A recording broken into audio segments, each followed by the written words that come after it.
Rooted in resilience, inspired by nature, powered by movement. The podcasts where healing meets empowerment. Let's rise and thrive together.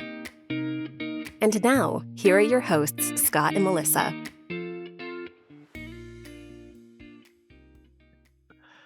Hello, everyone. Welcome to Rise and Thrive, a podcast by Vital Edge Wellness Coaching. I'm here with my co-host, Melissa, and I am Scott Sadler. I actually remember to say my name this time. Yeah. We're going to begin with a mindful moment before we dive into our topic today, which is the power of retreats.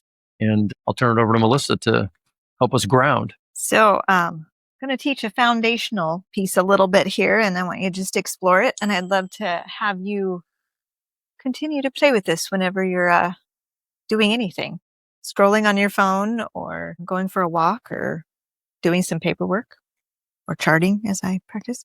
So please sit back comfortably, or if you're in motion, please be mindful about what you're doing. If you're in a place to close your eyes, you're welcome to. And just let a big sigh. No control of the breath right now. Just invite your body to take a sigh.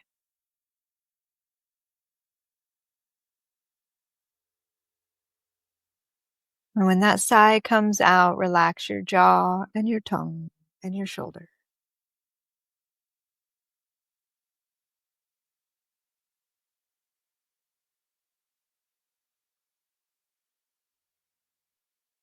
And with the eyes closed or gazing down or just a soft gaze at whatever you need to keep your eyes focused on, I want you to take one of your hands, right or left, and place it on the area below your rib cage, maybe a little bit lower, kind of between the belly button and the rib cage.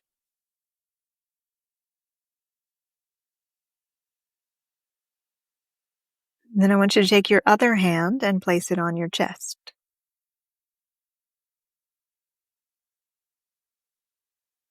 Now, without altering or changing your breath, I want you just to be aware. This is not a judgment, not good or bad. Just notice which hand for you tends to be maybe moving a little bit more than the other.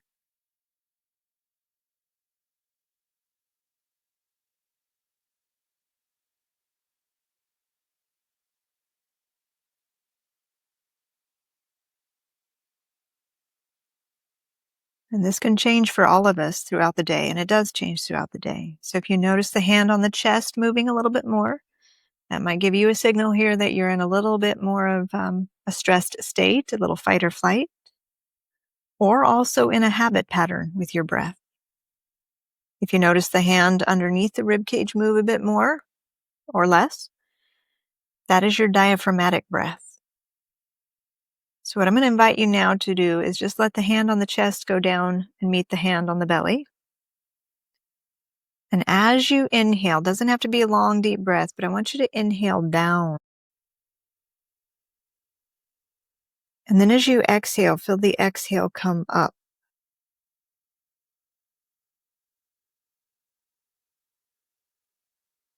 And even if you don't quite feel it, just keep feeling that sensation, kind of guide your thoughts to that sensation of inhale down, possibly feeling the sensation of the hands rising a bit.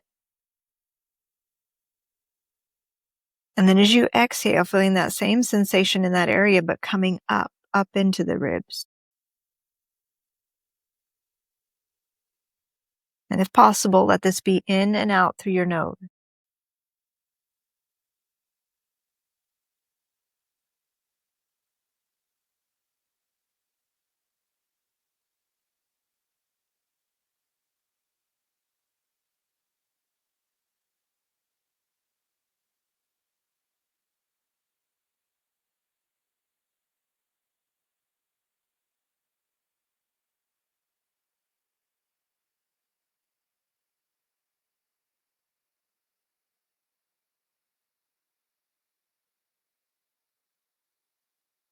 And then relax the jaw and tongue once again. You can release the hands and simply open the eyes.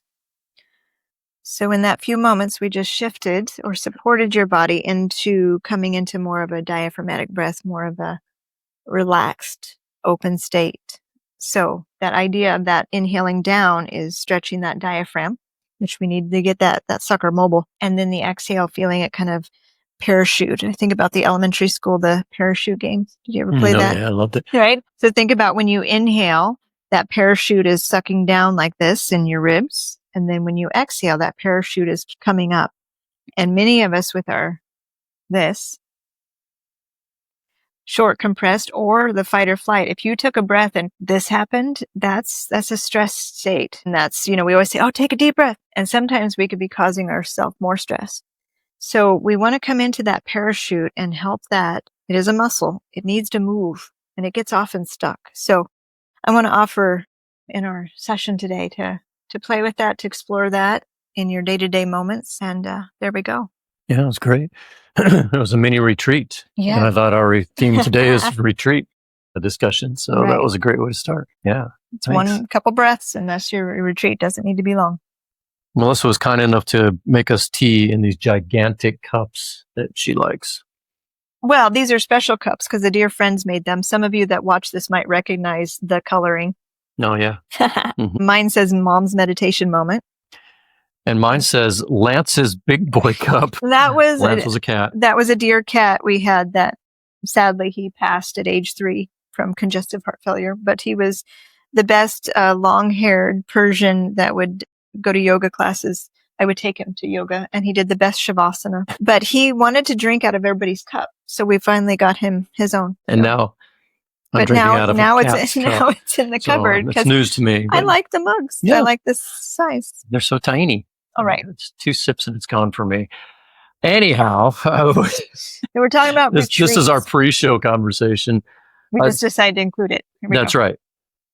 We just wanted to talk about retreats and the importance of retreats and do a shameless self-promotion of our upcoming retreat at some point or points during the show. Yeah. And we want to talk about our last retreat that we had in October at Xianalani in Mexico. In September. Gosh, all the dates. It's okay. We're here. Early September, mid-September in Xianalani, Mexico, out of Puerto Vallarta.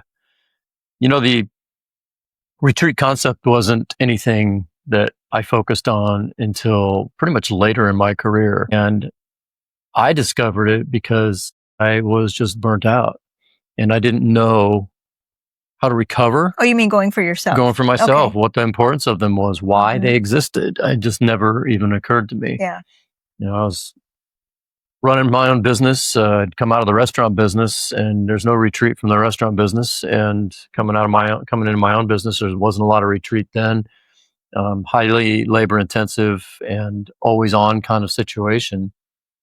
And somebody I talked to was coming back from a retreat and I noticed energetically, you could feel the change in these people and how they were feeling. There was 2 of them that went and they told me what they did. And it was a lot of, in my mind, nothing. And I didn't know what that was. How do you do nothing? And so my first retreat was a nature retreat, and I'll never forget it because it changed everything for me.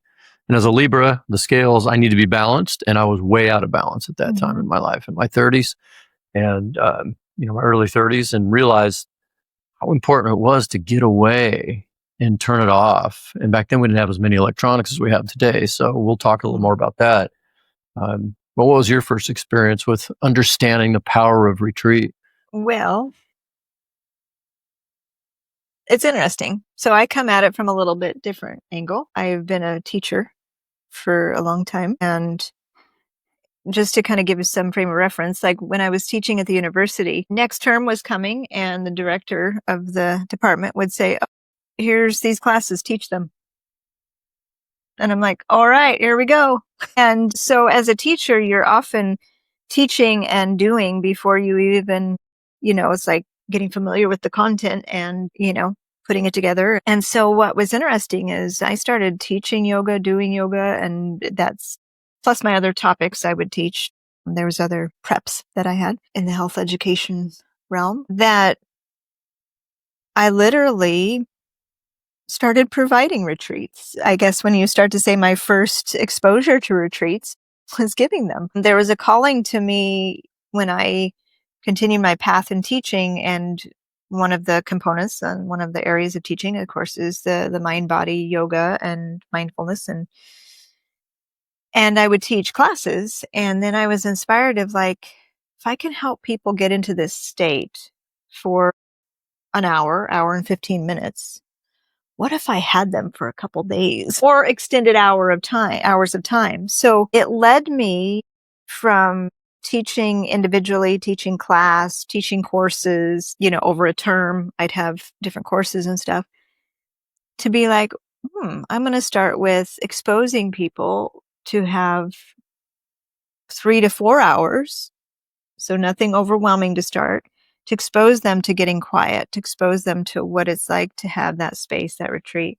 So hence birthed my self-care Saturdays. And, that inspired me to go further to then create my first 3-day retreat, and this was right before COVID. And then I had to cancel the other one. And then that just kind of got put on the back burner, and I started doing my self-care Saturdays virtually. And then when I started to come back, now my business is completely all virtual, but my couple times a year of, my human experience out there, my, what do I want to say, rare appearances is on site. And I've been taking people to an outdoor environment and helping them put their phones aside, put their titles aside, and just give that exposure to caring for themselves in that way.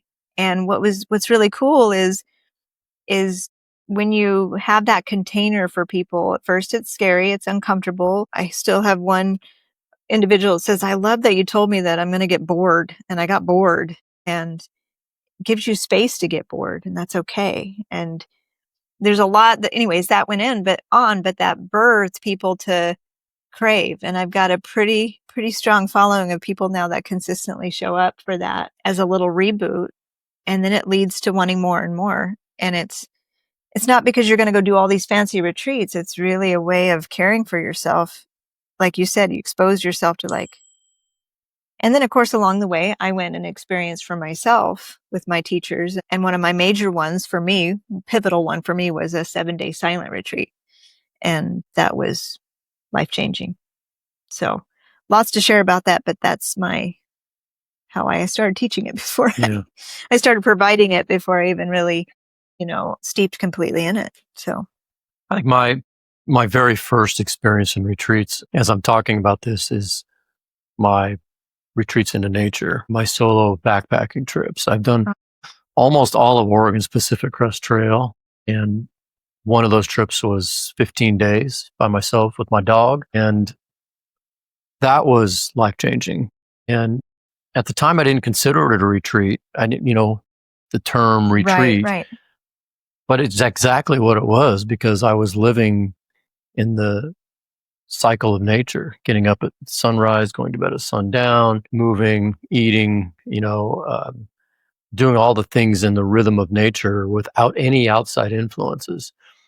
And in fact, I don't remember seeing anybody on that trip. And when I got back and when I came out of the woods, it was very weird to be around people.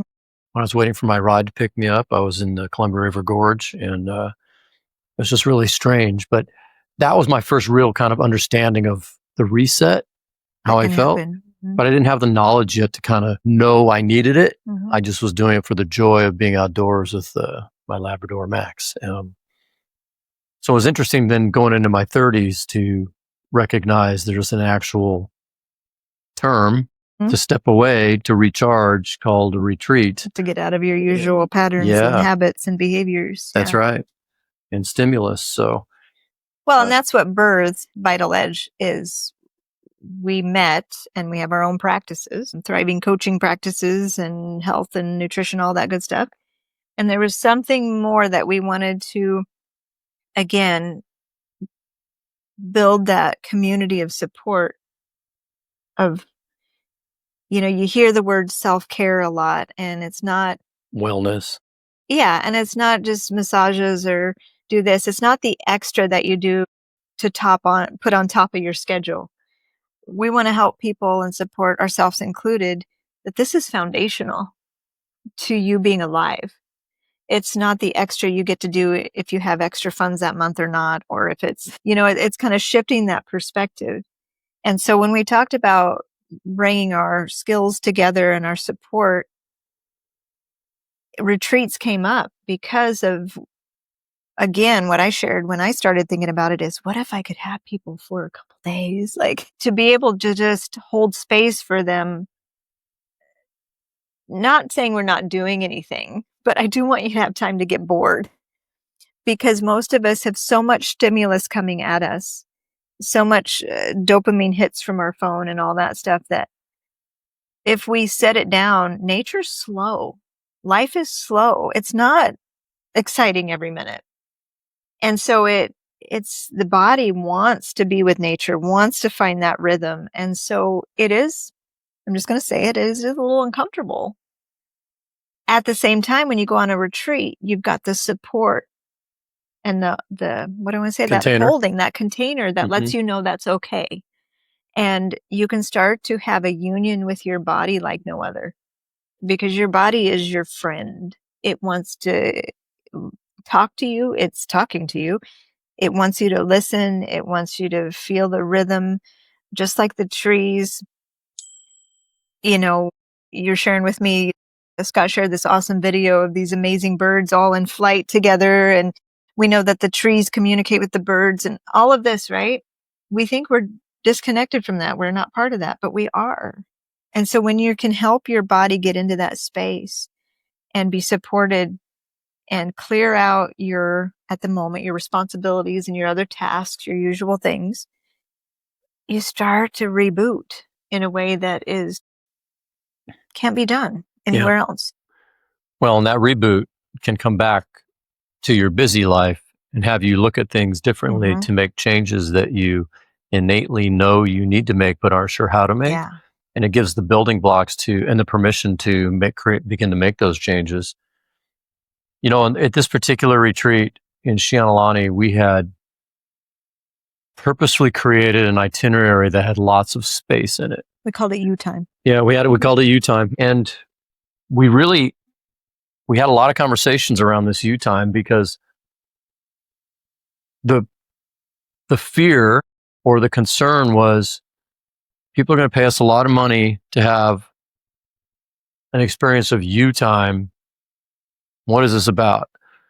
And so we had to really balance where to lean in to provide services, I'm using air quotes, for people, and where to have people have you time. And I think we had a beautiful flow at our retreat. It worked out great, but we weren't quite sure how people would perceive you time when maybe they thought, I want yoga class, or I want some coaching, or I want some answers to problems. And so when we plan retreats, we will always have plenty of time for you to do exactly what Melissa's described. We want you to go and be bored. We want you to go and sit by yourself and on the beach or in the desert or at the stream side, to just be, because we're human beings, we're not human doings. And our participants actually loved that part and really raved to us about having enough time between spaces and not having a hurried agenda. Yeah. We want it to be the anti what you do every day. Got to get the kids ready, got to get them to school, got to go to work, got to come home, got to make lunch. We want you to be able to slow enough that it is uncomfortable, but structured enough that you're getting body movement, good nutrition, meditation time, and full support. Yeah. And I want to add that it's, not that we're charging all this money, by the way. It's like, it's right. Part of it is to be able to provide this for you, this support. And it's not that you're just going somewhere and sitting. The pieces, the structure that we have around the holding is guiding that quiet time. So giving you space, like when you're home and you're taking care of all these things, right? Oftentimes we don't have that open space to ponder. What are my needs? What is my body saying? What do I feel? And so as long-term health practitioners and coaches here, we've been able to bring those powerful questions together and that support and that guidance to let that quiet time be very nourishing to you. And it changes you so that, like what Scott said, is when you come back home, little micro shifts start to happen in how you see things, how you Respond to things. And so this is a way to create that time and space for yourself to come back into, those of you familiar with any kind of psychology, Maslow's hierarchy of needs, or the root chakra, right? Same thing, just said differently. One's a little bit older in practice than other, but it's the same thing. You've got to have your shelter, your food, your foundation, your base. So just like Scott said, we got nourishing food and movement, right? Sleep, all of these things that we come into this space and support you with so that that is taken care of. And that frees up your space to go into those more philosophical, more of that creativity, more of that my understanding myself, the higher chakras, if you want. And so it's really, like he said, when those people came back from that retreat, there's something different. Something different for us too. Right. But there's a vibration, a frequency change when you've been able to clear out, when you've been able to tap in. And what we noticed, like, I say this is like, I didn't have any expectations for our first retreat. I was very excited. I just leaned in to say what will be, and we're going to support the heck out of the people that are there, ourselves included. And it was amazing. I think I want to say, divine intervention of the people that came together. Absolutely. The life experiences and the sharing, the balance of those that came together just at the right time. It couldn't have been any other. Yeah. And, we had individuals walk away saying, I didn't realize I was going to walk away with long-term forever friends. We've been in contact with everybody, and I was in contact with one earlier today, and they're all staying in contact with one another, and the support is continuing. And so when Scott and I returned, we're just like, that was amazing. And beyond expectations. Yeah. Yeah. Well, and I had the same. I didn't have any expectations from that perspective, but there is a business side to this that we had to consider to provide value for our messaging. Yeah. And that's where I was talking about what is you time and what am I investing in? When people first see it, you need to be able to explain what that is. And this group, as you said, had some magical bond. There wasn't very many people who knew each other, but maybe two. And it was an amazing thing to witness and be a part of. I think it's important to talk about that. You talk about the raising of your consciousness, the higher chakras, the things you get from slowing down. There's also things that come up that are healing. And there are things that come up that maybe you don't want to look at, or you don't want to talk about, or you don't want to address. And that's the beauty of having Melissa and I on site, is that we can help you with finding a way to navigate those feelings, emotions, and concerns. And we will promise you a couple of things about our retreats. They'll always have a nature component to them. They'll always have a movement component to them. And they'll always have a mindfulness practice associated with them. Oh, and good food. Yeah, we will not go anywhere without good food. It's just our personal mantra.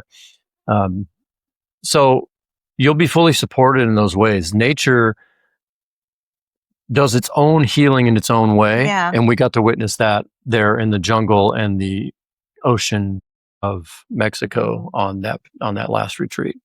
I think of it as too is us providing that, but also providing us to go and all heal from nature. We know it heals, and most of us don't get out there very often. We quick trip to the park or walk the dog around the block, or and some of us are indoors all the time. So, and of course, technology, that's another story in itself. And so our homes are depleting us, are around us. And so this is why, again, this births from us wanting to provide this for you and create this retreats for you to replenish, for you to know that, oh yeah, I am important. This is not just a foo-foo. This is not an extra. This is my required. I know for you started consistently, I got my retreat. Yeah. Every morning. What was that? Every morning? No, I'm just talking about you've taken some annual retreats. Yes. Yeah. Yes, absolutely. And, it becomes part of your self-care. That's, like I said, beyond the surface things, but the foundational need of your human body in this environment, in this world. So. And your spirit, my spirit needs it. It is not a question of, it's not a question. And, I mentioned the morning because I do my morning tree walk, and that is a connector to those personal retreats. And we need that process too, which we talk about on our retreats. How you carry some of this forward. Let's talk a little bit before we close this out about what a retreat is not in our mind. And I'll start us off by saying escapism can slip in here and act like a retreat. And so our definition of a retreat is not a party, resort, all night long, sleeping in. That has its place. And I honor those who find that refreshing, but this is not what we're talking about. We're talking about a space where you can get quiet and you can disconnect and you can slow down and get out of the busyness, the hectic world that you live in, and make it different. And it's different for every individual too. And our retreats aren't going to be for everyone. I'll give you an example. My brother Sean and I went to a Seahawk game on Monday night, and it was just such a throng of people on the train and, right next to you, and people on their phones on speakerphone right next to you on the train. And it was just crazy. And Sean and I talked about it afterwards, and he's like, I can't be around that many people anymore.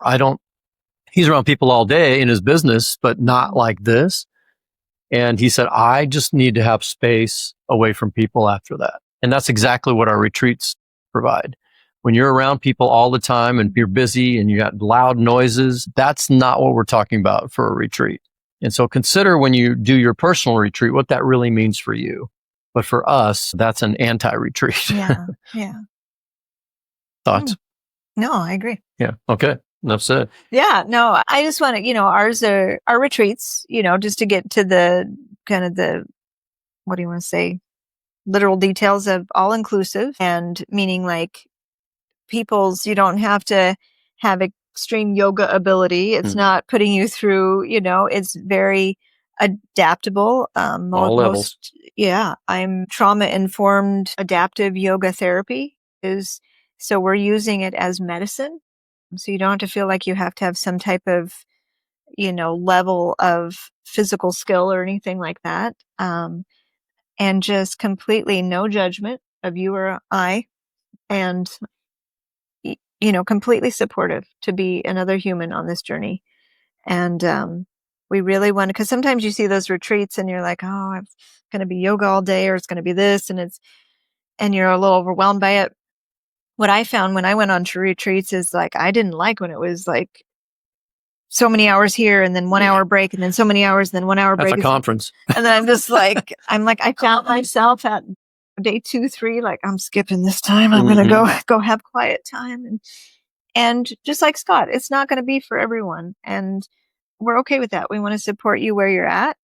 And we want to support those that are looking for this care for themselves, because we know when you take care of you and I take care of me and you take care of you, we're taking care of each other. And in the bigger picture, we're taking care of the world. We're taking actionable steps. It isn't you just being selfish. I want to release that from your thoughts of like, oh, I can't afford it, or I shouldn't spend that much time, or I can't be that way from home that long. I get it, especially if you have kids and that kind of stuff. I want to give you a little seed of thought that you can't afford not to. When you take care of yourself this way, you are making the world a better place. You are coming home refreshed. You're coming more able to be present with your children's needs, your significant other, your work environment, your challenges, your problems, your stressors. Yeah. And we just think we got to keep grinding through. And we want to give you that option in life that you don't have to keep doing that. So our retreats. Yeah. This beautiful one in September, and our next one coming up, we've just announced it last week. And so the beginning of June, first week of June, 2nd through the 6th. So mark it on your calendar, please. We're going to go with you to Sedona, Arizona. And I was just sharing this with my class the other night, that it's going to be different than our Mexico retreat. I just feel it already. Now, Mexico is very nature, ocean. I love the ocean. It's all just beautiful, but I already feel both of them having spiritual components, but I feel there's this, I know Scott's going to flourish there with his skills and connection to the native culture and the earth. I'm really excited for the spiritual and healing that's going to go on in this retreat. So we've already got a few people signed up and excited. So please jump on, reserve your spot. You can email us. You can connect with us to find out more. And we'll also include our the web link in the show notes down there at the bottom. So however it shows up. Yeah, you can go to vitaledgewellnesscoaching.com and click on retreats. You'll see a button that says Sedona 2026. We're going to the Briar Patch Inn on Oak Creek. We have previewed this site. It is got a nice little vibe to it, and it's tucked away from the city. We are making plans for our itinerary already. We've sold out 3 spots already before, right after we announced. And so we'll have 12 spots available. We are taking deposits, or you can make your full payment now. Double occupancy gets a little 15% discount.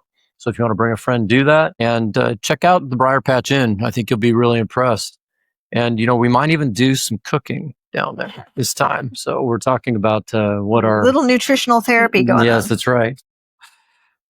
So stay tuned for that. If you've been to Sedona or you're not familiar with Sedona, it's a magical place with lots of energy vortexes and red rocks, and it's a sacred grounds for Native American. That's the word I was looking for. The word sacred? Sacred. Yeah. Just that sacred feel that there's a different energy there. So. Absolutely.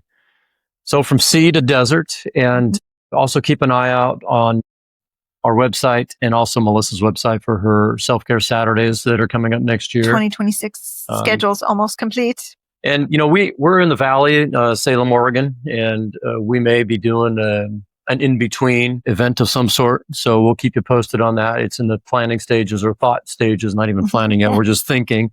But we want to keep you up to date. It's incubating as we speak. And, I think that what keeps coming up for me in today's conversation is there's magic in the power of slow. And just to slow down is giving yourself a moment's retreat. So find a way to slow and understand the power of slow. And I think if you do that often enough, you'll find you slow down and go faster. Try it. Try it between now and your next retreat, which we honestly hope is going to be you coming to Sedona. And think about how you can bake that into a routine, because it isn't about just going away once or twice a year and coming back. It's about what you do in between those times. So start practicing now, and you have our full support here. You can reach out to us if you have any questions. And I think that about does it for today. Do you have any final thoughts?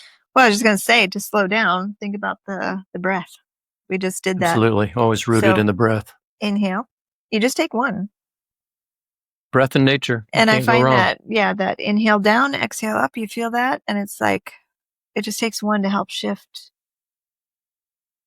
So there you go. Take your breath, and we'll see you next time on Rise and Thrive. Don't forget to take care of each other, and be sure and don't forget to take care of yourself. Yeah. We'll see you next time.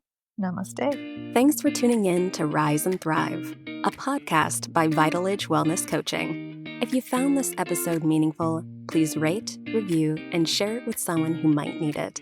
For upcoming retreats and to join the Vital Edge Wellness community, head to vitaledgewellnesscoaching.com. Let's rise and thrive together.